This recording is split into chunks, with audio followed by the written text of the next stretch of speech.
I'll be reading from the March 5th, 2026 issue of the Wall Street Journal on the Niagara Frontier Radio Reading Service. Thank you for joining us today. The highlights under business and finance are: major U.S. stock indexes rose on investors' hopes the conflict in the Middle East would be brief and relatively contained. The S&P 500, NASDAQ, and Dow climbed 0.8%, 1.3%, and 0.5% respectively. The U.S.-Israeli attacks against Iran halted a weeks-long rally in U.S. government bonds, pushing the yield on the 10-year Treasury note back above 4%. China signaled the world's second-largest economy is entering an era of slower expansion, setting a target for GDP growth of between 4.5% and 5% this year. Morgan Stanley is laying off around 3% of its workforce, or about 2,500 people, in cuts that touch the bank's three major divisions. Job growth in the private sector held up well in February, with U.S. payrolls increasing by 63,000 positions, ADP data show. Kraken's banking unit won access to the Fed's core payments system, making it the first crypto firm to be able to move money in the way banks and credit unions do.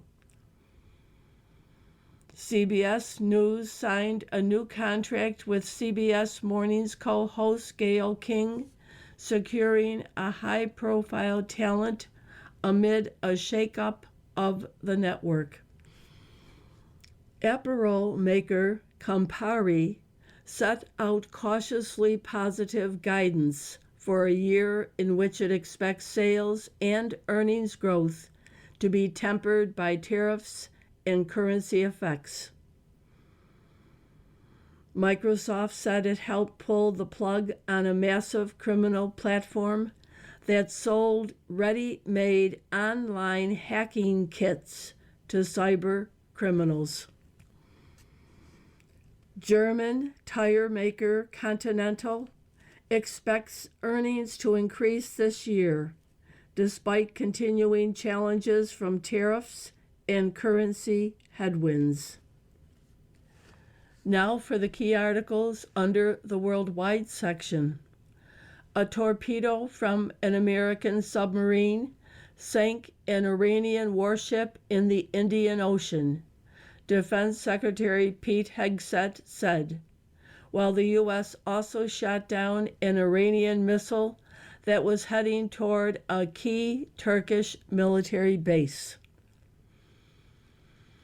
Israel carried out airstrikes targeting people responsible for Iran's internal security, from members of the Basij parliamentary force to senior intelligence officials.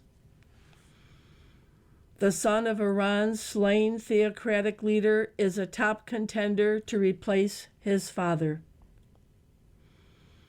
A trade court judge ordered the Trump administration to start refunding the more than $130 billion it collected from the global tariffs the Supreme Court invalidated. Republican Representative Tony Gonzalez admitted to an affair with a staffer who later killed herself, making the comments after he advanced into a roundoff to defend his seat in Texas. Representative Dan Crenshaw of Texas, once viewed as a rising star in the GOP, became the first House incumbent to lose in a 2026 primary. The U.S. military said it launched a joint operation with Ecuador against drug gangs as the Trump administration expands its campaign against drug traffickers in Latin America. The House Oversight Committee voted to subpoena Attorney General Pam Bondi to testify about the handling of the Epstein files. Catholic priests in Rhode Island preyed on hundreds of children for decades and were protected by bishops, according to a new report on clergy sexual abuse that echoes findings elsewhere. Cuba said it filed terrorism charges against 6 suspects it claims were aboard a Florida flag speedboat that opened fire on soldiers after entering the island's territorial waters. Died Lou Holtz, 89, storied college football coach. The picture on today's front page takes place on a farm where sheep are in the distant background, and sticking out of the ground in the foreground is what appears to be a missile, and a young boy is trying to climb it.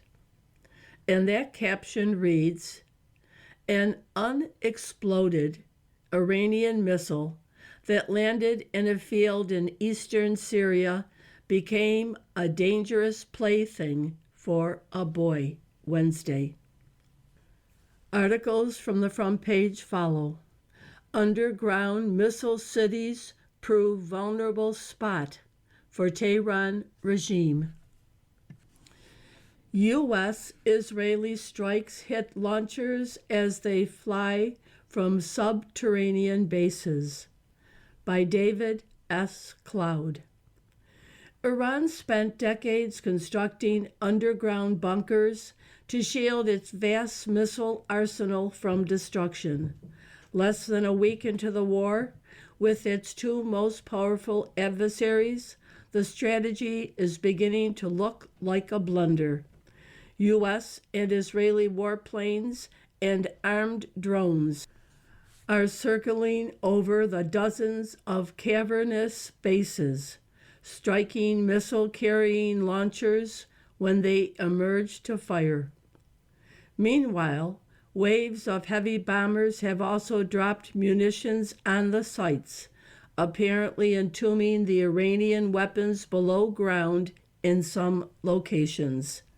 Satellite imagery shows the smoldering remains of multiple Iranian missiles and launchers destroyed in the U.S. and Israeli airstrikes near entrances to the missile cities, as Iranian officials call the subterranean sites. Tehran managed to shoot more than 500 missiles at Israel, at U.S. bases, and other targets in the Persian Gulf since the conflict began last Saturday, although many have been intercepted, according to governments in the region. There have been fewer large salvos since the conflict's start, a sign the U.S.-Israeli strikes are degrading Tehran's ability to strike back.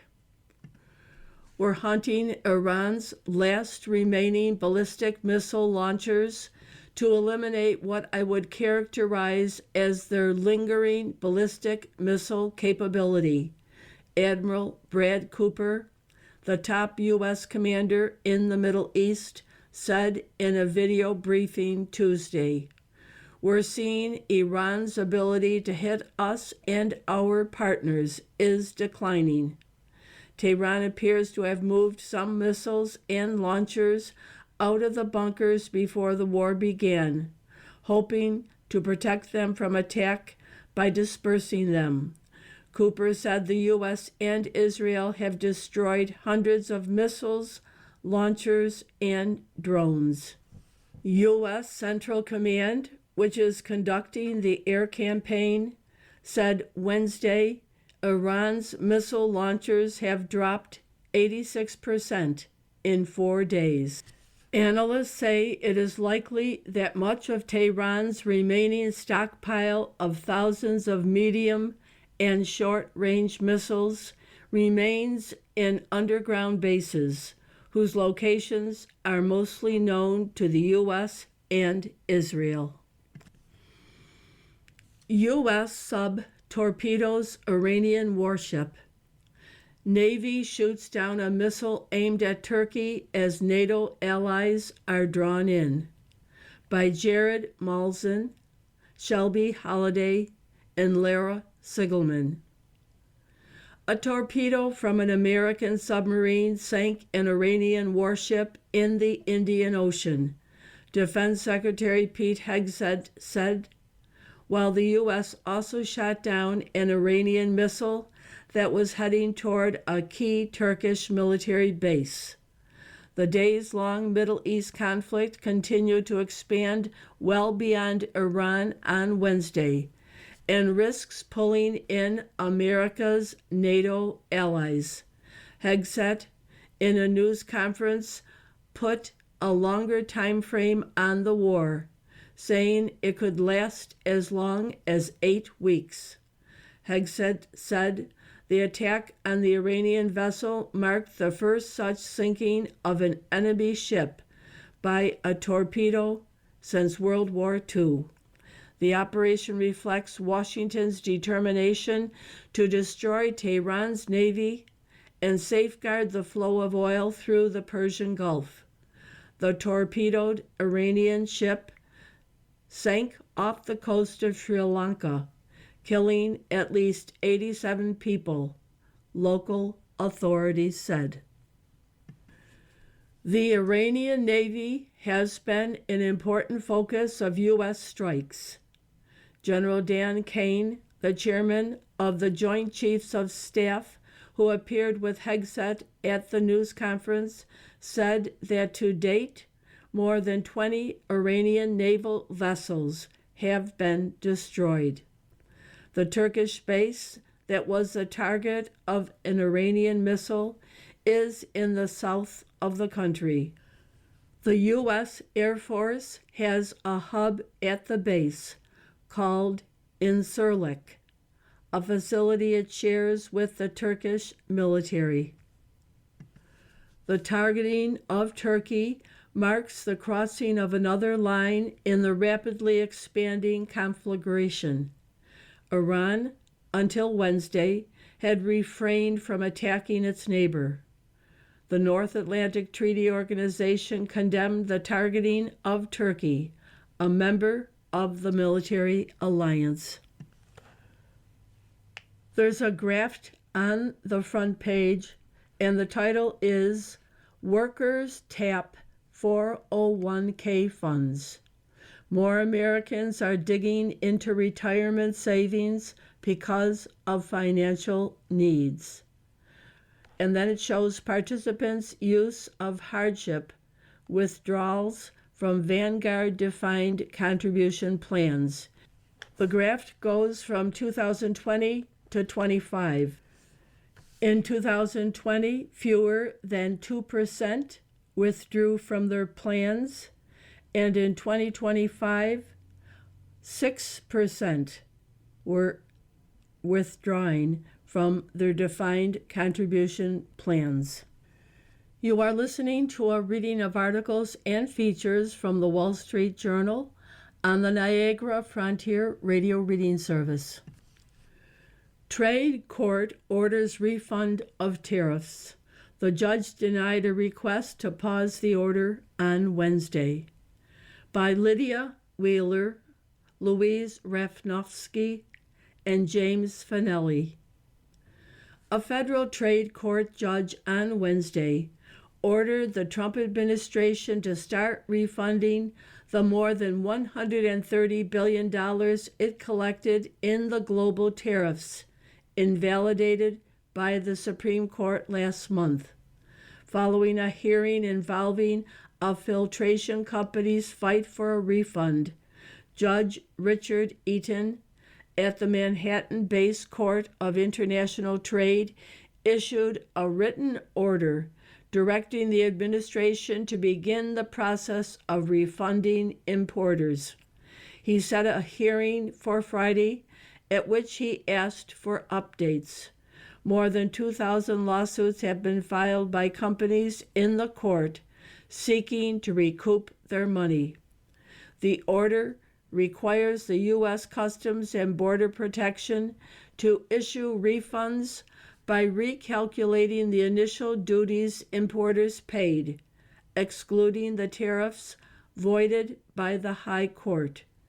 Eaton also said the court's chief judge indicated he will be in charge of settling the refund litigation.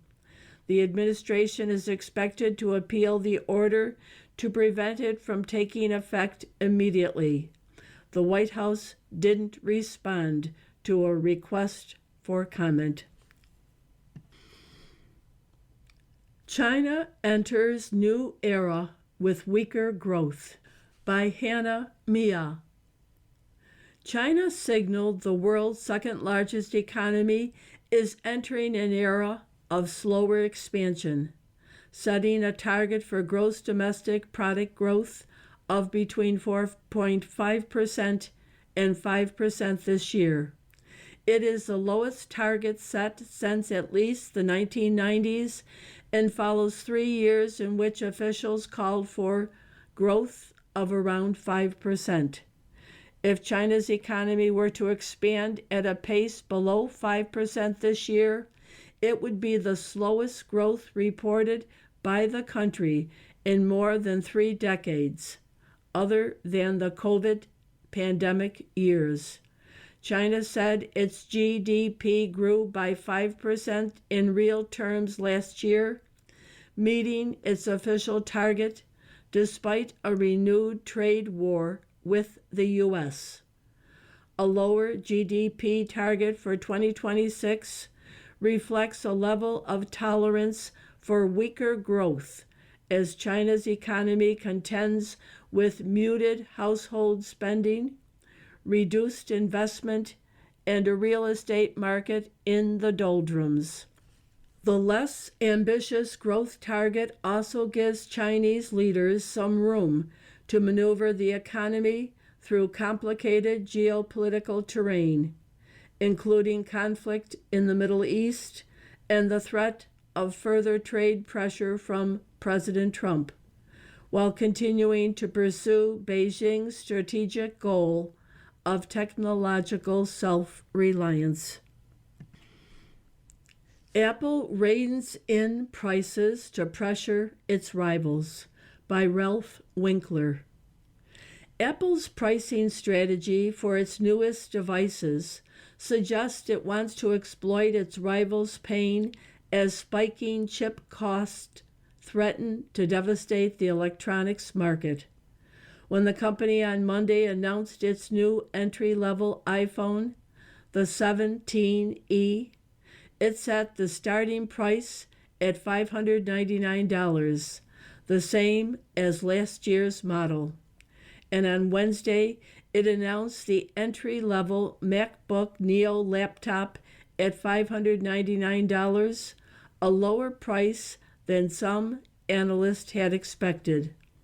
The low prices come despite the rising cost of memory and storage inside the devices, which could eat into Apple's profits. Yet those cost increases are likely to be far more painful for rival device makers. Chinese phone makers that sell mid-range smartphones might be forced to raise prices. Customers who previously avoided higher-priced Apple devices in favor of cheaper options will have a better reason to switch. Apple is going into attack mode.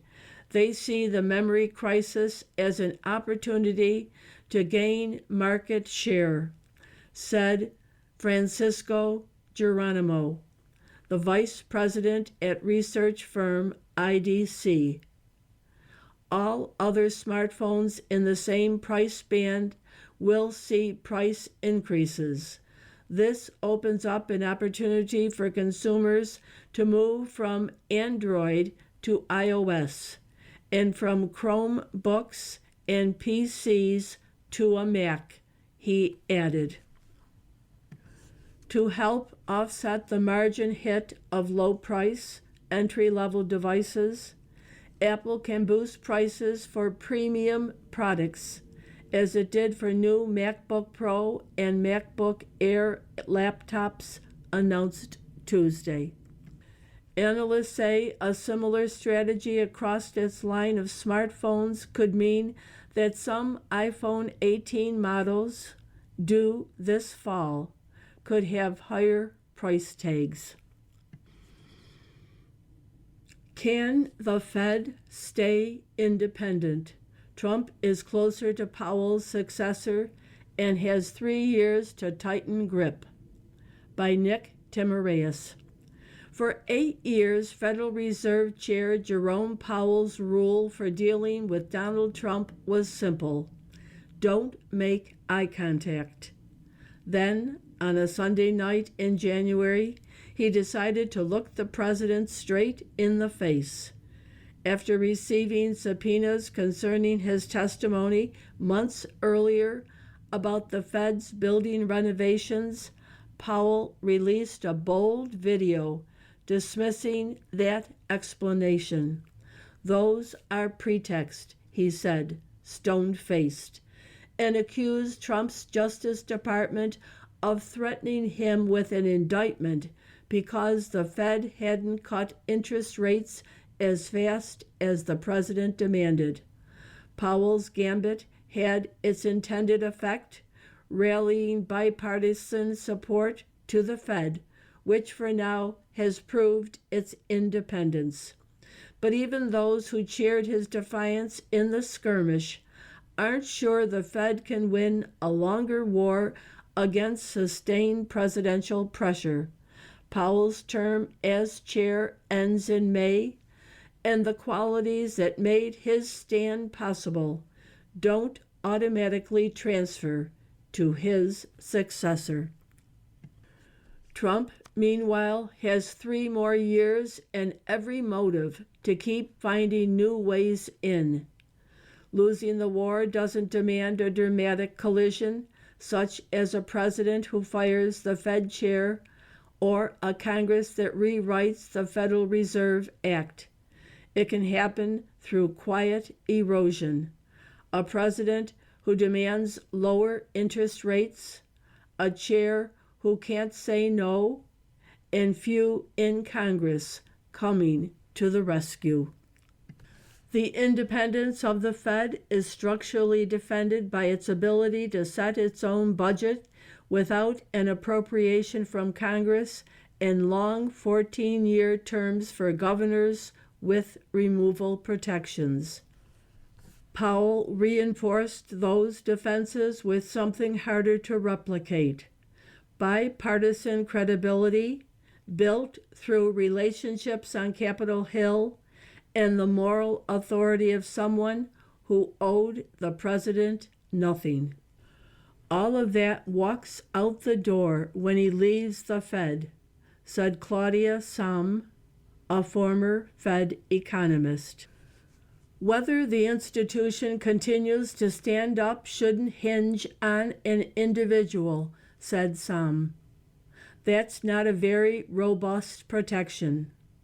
The next chair, she added, risks arriving pre-compromised, meaning the person will signal enough loyalty to win the job from Trump and then face pressure from investors, Congress, and colleagues to demonstrate a degree of independence Trump won't tolerate. Other articles within the paper follow. Russia is a big winner as Iranian missiles deplete U.S. interceptors, by Bojan Panchevsky and Drew Hinshaw. Russia is one of the biggest winners In the early days of the largest U.S. military confrontation in decades, as Iranian missiles deplete stocks of the Patriot interceptors that Ukraine needs for its defense. Even before the Iran campaign, production bottlenecks in the U.S.-made Patriot system had drained Ukraine reserves and left European allies on years-long waiting list. Those shortfalls have allowed Russia to punch through gaps in Ukraine's air defenses, devastating its power infrastructure. The U.S. and Gulf states have fired hundreds of interceptors in the opening days of the war to repel Iranian missile and drone barrages. Gulf states possess only days' worth of interceptors under sustained attack, analysts estimate, potentially forcing Washington to pull from other stockpiles, weakening its forward posture elsewhere. Iran has fired more than 500 ballistic missiles and 2,000 drones since the start of the campaign, General Dan Kane, the Joint Chiefs of Staff Chairman, said Wednesday. He said the U.S. has sufficient munitions for the Iran operation. Lockheed Martin's 2025 U.S. output of its most advanced interceptor, the PAC-3, was just over 600. At least 2 Patriot interceptors are typically required to destroy a single ballistic missile, often followed by a third or more if the first pair fail. Production of a single multi-million-dollar interceptor is limited and can take months. For us, this is a matter of life, Ukrainian President Volodymyr Zelensky said of the interceptors. He said Monday he had contacted European partners financing Ukraine's supplies to ask whether the Iran conflict would further restrict deliveries. The biggest threat to Ukraine are Russia's ballistic missile strikes, and the only solution is the Patriot system, said Colonel Pavlo Jelizarov, Deputy Chief of Ukraine's Air Force.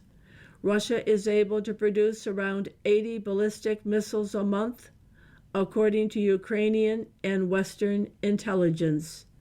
Ukraine's Air Force estimates it needs at least 60 PAC-3 interceptors a month just to keep pace with Russian attacks. Khamenei's son top choice. Mojtaba Khamenei likely would lead Iran in an even more hardline direction, by Benoit Falcon. The son of Iran's slain theocratic leader is a top contender to replace his father to steer the Islamic Republic in its worst conflict in decades, according to people familiar with the matter. Mojtaba Khamenei, 56 years old, likely would opt for an even more hardline direction as supreme leader, says Iranian officials and analysts. A body called the Assembly of Experts, dominated by conservative clerics, is voting to replace Ali Khamenei, who was killed in a strike on Saturday, state media said. Official news agencies for the first time said the younger Khamenei was alive, spurring speculation he could step in. The younger Khamenei lost his wife and mother, along with 2 other relatives in the strikes, according to the Iranian state media. He is close to the Islamic Revolutionary Guard Corps and the Basij paramilitary, essential elements of Iran's repression apparatus. You are listening to a reading of articles and features from the Wall Street Journal on the Niagara Frontier Radio Reading Service. Coach who led Notre Dame to national title dies at 89 by Rachel Bachman. Lou Holtz, who coached college football over 5 decades, led the University of Notre Dame to its most recent national championship, and became known to a generation of fans as a feisty broadcaster, died on Wednesday. He was 89 years old. Over the course of his career, Holtz had a knack for making bad teams good and good teams great. He took 6 different college programs to bowl games. He led the Fighting Irish to a school record 23 game-winning streak in 1988 to 89, and finished with a career record of 249 to 132 to 7 over 33 seasons as a head coach. Holtz compiled a 100 to 30 to 2 record in 11 seasons at Notre Dame, including 12 to 0 in 1988, and came close to winning 2 more national titles in 1989 and 1993. In 2008, Holtz was inducted into the College Football Hall of Fame, and he was awarded the Presidential Medal of Freedom by President Trump in 2020. After his retirement from coaching, Holtz worked as an analyst for ESPN, where he was never short of a loudly voiced opinion. From the editorial page, the Washington-Iran war pessimist. Rarely have so many seemed so eager to predict American defeat. When the Marines headed toward the beach on the Tarawa Atoll in 1943, things didn't go well. The tide was lower than expected, so the landing craft were hung up on a reef. Marines became easy targets for the Japanese defenders, and hundreds died that day, with more than 3,100 killed or wounded in the 4-day battle. We shudder to think what the reaction would be in Washington if the Battle of Tarawa were fought again today. The New York Times wrote after Tarawa in 1943 that we must steel ourselves now to pay that price going forward. Today it would be calling for Franklin Roosevelt's impeachment, as would a parade of outraged right-wing podcasters. This history seems apt, given the remarkable pessimism in the media and political class about the U.S. bombing campaign against the terrorist regime in Iran. 5 days into the war, you'd think from the coverage and commentary that the U.S. is losing. Financial markets are said to be in turmoil. The war is engulfing the region and maybe the world. The U.S. is running out of missiles.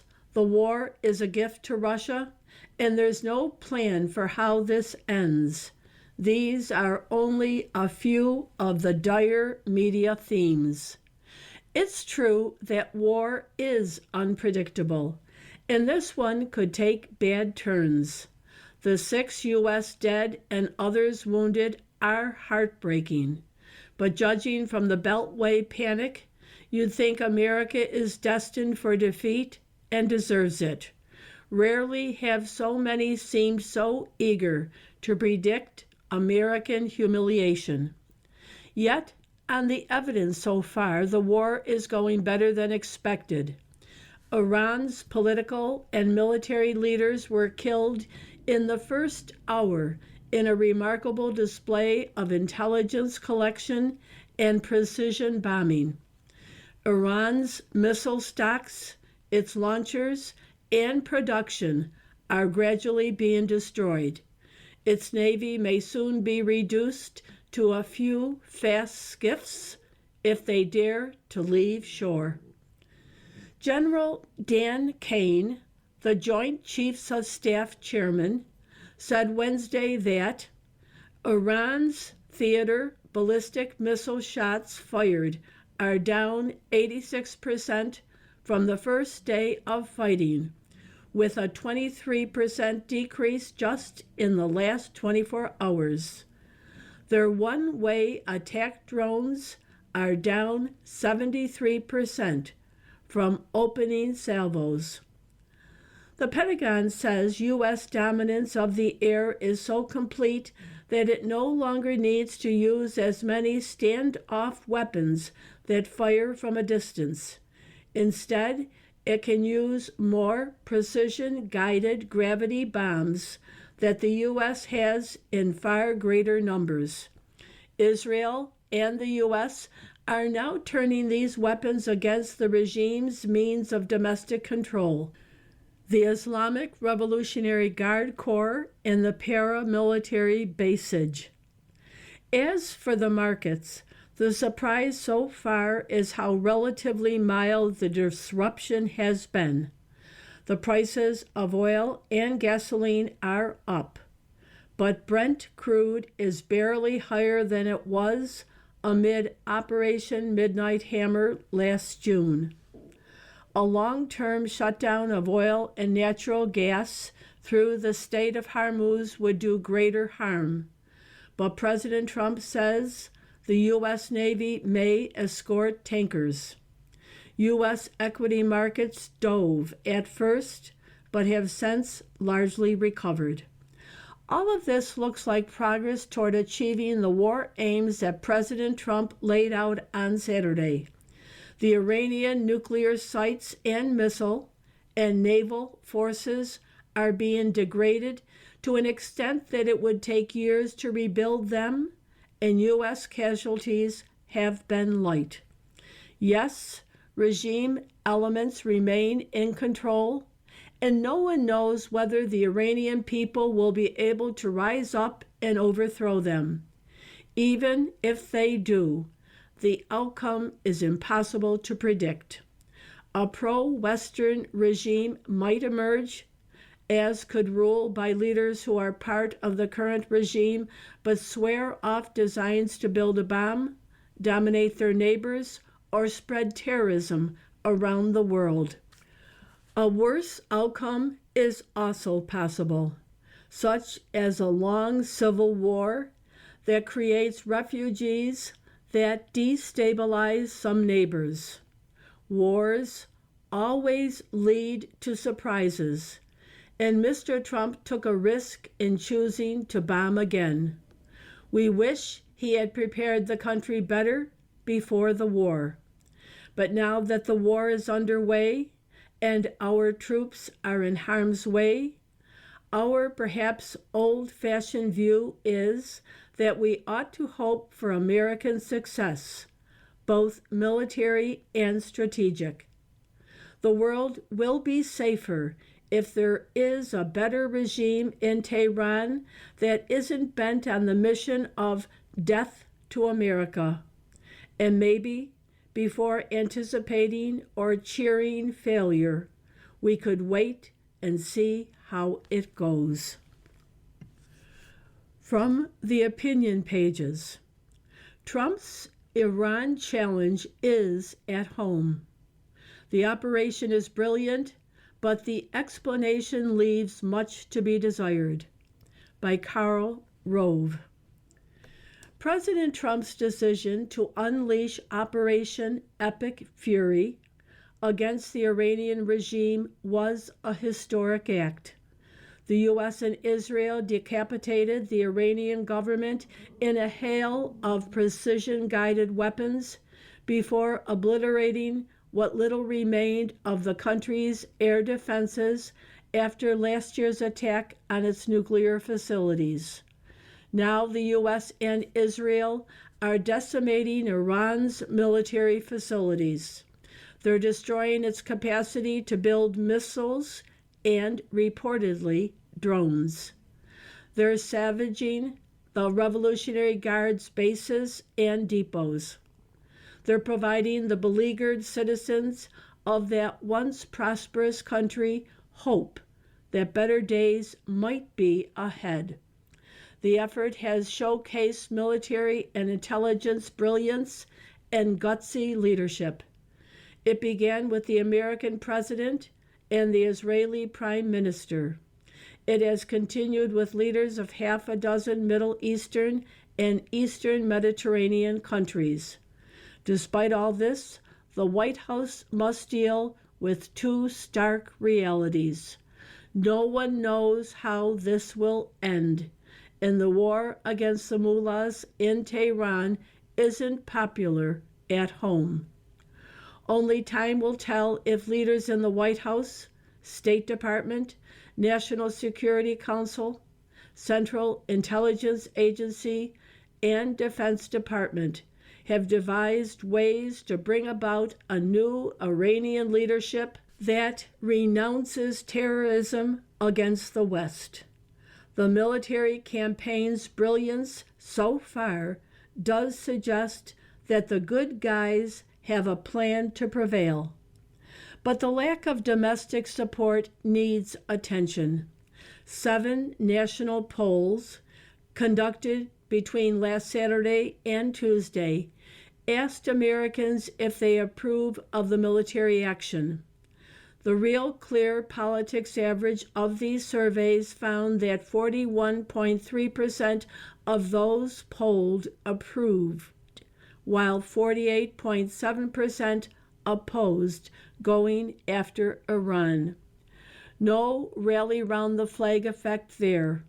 Support for the president and his policy didn't get a patriotic boost when the shooting started, not even as U.S. planes, warships, and fighters successfully pounded the leaders of a country that has chanted "Death to America" for some 47 years and backed that threat by spending the country's oil riches to support terrorism across the globe. There are, however, 2 factors in recent polls that should give Team Trump some solace and, more important, encouragement that they must act now to address this issue. First, the results are often affected by how the inquiry is posed. A February 27th CBS poll asked if Americans would favor U.S. military action against Iran to stop them from making nuclear weapons. The answer was 51% yes, 49% no.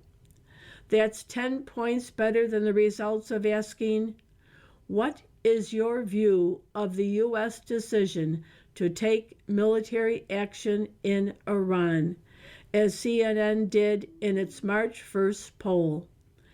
The response to that broke 41% approve, 59% disapprove. If the administration and others remind Americans of Iranian efforts to develop nuclear weapons, support will likely rise, as the second positive polling point also suggests. The data suggests that public opinion about the military campaign against Iran isn't as solid as it is on other White House policies. In the CNN poll, 16% strongly approve of Mr. Trump's decision to take military action in Iran, while 31% strongly disapprove. More than half of respondents only somewhat approve or disapprove. By comparison, the February 27th CBS poll found 23% strongly approve of Mr. Trump's presidency generally, while 47% strongly disapprove. That left 30% whose opinion was only somewhat approve or disapprove. If given the choice of qualifying their level of support or opposition, people tend to have more definitive opinions on long-standing issues that are top of mind than they do on Iran. This suggests the White House must spend more time explaining its actions in Iran and why they're important to American interest. That could cause some who hold wishy-washy opinions to move into the president's corner. This can't be just left to the 8-minute Truth Social video the president posted early Saturday morning, or to a few brief calls by him to journalists. Congressional Republicans did a credible job of supporting the president's actions on the Sunday morning talk shows, but the defense of the administration's actions in Iran needs more comprehensive, persistent, credible explanations of the objectives from the president and his top people. These must be offered in all possible venues and channels if he's to sway public opinion. That's important. For what Abraham Lincoln said is still true. Public sentiment is everything. With public sentiment, nothing can fail. Against it, nothing can succeed. You are listening to a reading of articles and features from the Wall Street Journal on the Niagara Frontier Radio Reading Service. The Democrats' instant no.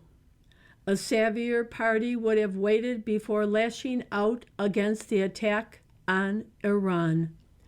By Barton Swaim. On Saturday, Donald Trump became a wartime president. The conflict in Iran will likely dominate his attention from now until he leaves office in 2029. Some of his extracurricular fixations, personal vendettas, online foolery could get less attention. Whatever the war's outcome, by authorizing a direct attack on a dangerous regime, Mr. Trump has given his remaining time in office to a president's highest duty, protecting America's homeland, military bases, and allies from menace. Liberal commentators and Democrats on the Hill responded to this momentous turn of events in precisely the way they would have responded if Mr. Trump had done the opposite, with imputations of incompetence and foul motives.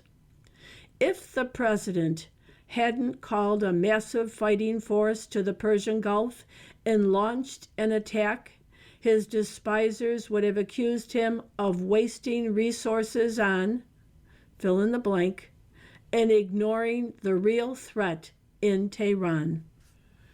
Democrats, with a few brave exceptions, accuse the administration of proffering a variety of rationales for the war, with the implication that it acted in pursuit of some hidden goal. They ignore the possibility that an administration might have more than a single reason for assaulting an enemy. The Iranian regime's enduring malignity, together with its people's demonstrated desire to be free of it, makes the administration's explanatory duties easier.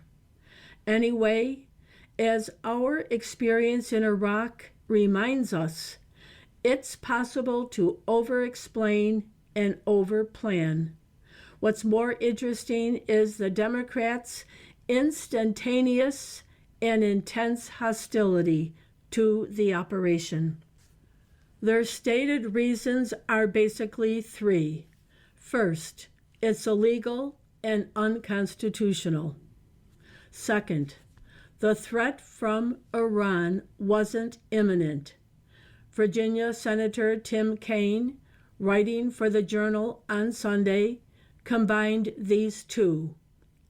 As a member of the Senate Armed Services and Foreign Relations Committees, I can state plainly that there was no imminent threat from Iran to America sufficient to warrant committing our sons and daughters to another war in the Middle East, especially without the congressional debate and vote that the Constitution requires. Hooey! If the Constitution requires congressional approval, there's no especially about it. The senator has seen the long list of war-making decisions taken by presidents of both parties in the absence of congressional votes. As for his denial that the threat was imminent, I wonder what the word could mean. Iran has attempted to assassinate assorted American dignitaries, including the president. It funds terror groups across the Middle East and slaughtered 30,000 demonstrators a few weeks ago. Its rulers express Nazi-like ambitions of annihilating its enemies, even as they don't bother to hide a mad hunger for long-range missiles and nuclear technology. For Mr. Kaine, I guess, imminence would mean the Ayatollah's finger poised above a red button labeled launch. The third stated reason for opposition, this one invented on the fly, has to do with Secretary of State Marco Rubio's supposed admission that Israel dragged the U.S. into war. In context, Mr. Rubio was explaining why the launch happened on Saturday, February 28th, instead of some other day, not why it happened at all. But parts of the Democratic base will thrill to the claim that Israel made us do it. Those are the stated reasons for Democratic hostility. The unstated reasons, the Democrats' reaction to the attack on Iran arises partly from the pusillanimous, cowardly urge to avoid all friction with the progressive left. That's the same urge that led the Biden administration to modify its Mideast policy in deference to the Muslim vote in Michigan, which Kamala Harris lost anyway. Then there is the experience of Iraq. In 2002, 81 House Democrats and 29 Senate Democrats, including Hillary Clinton, voted to authorize force in Iraq. 6 years later, Barack Obama defeated Mrs. Clinton and won the presidency on the strength of having opposed the war. Democrats have internalized that lesson. The differences with the Iraq War are several. The obvious one is the absence of a ground invasion in Iran, but others deserve a mention. Saddam Hussein had used chemical weapons in the past, and his need to represent himself as a Middle East bad boy prevented him from proving he didn't have the weapons anymore. In 2026, the Khamenei regime hadn't managed to get a deliverable nuclear device, but for years it had advertised its aim to get and use one. Which takes us back to Mr. Obama. He premised his foreign policy outlook on the proposition that the George W. Bush administration had everything exactly wrong. This led him to hold Gulf allies and Israel at arm's length and to embrace Iran. In one of history's great displays of educated gullibility, legions of foreign policy experts accepted the belief that Iran's rulers would learn the benefits of civilian use nuclear power and join the community of nations. That delusion, more than any other, prevented U.S. policymakers for more than a decade from acknowledging Iran's constant active malevolence. A savvier opposition than today's Democrats would have practiced some circumspection in the early days of epic fury. Now they'll benefit only if America fails. Letter to the editor, a simple way to stop fraud. In Vance Tightens the Fraud Spigot, Kimberly Strassel lays out the astonishing fact that, for some Medicaid populations, every dollar a state pays brings $9 from federal taxpayers. Spend more, get more. It is no surprise that fraud is rampant. The solution seems simple. Put the states on the budget of block grants. In other words, give the states a predetermined amount of money annually and let them figure out how it is spent. These states would be motivated to determine the legitimacy of the payments before the money disappears down the fraud rat hole. From Tom Thomas, Nashville, Tennessee. New letter. Let Venezuelans abroad vote. As ever, in Venezuela's bogus amnesty law, Mary O'Grady is spot on.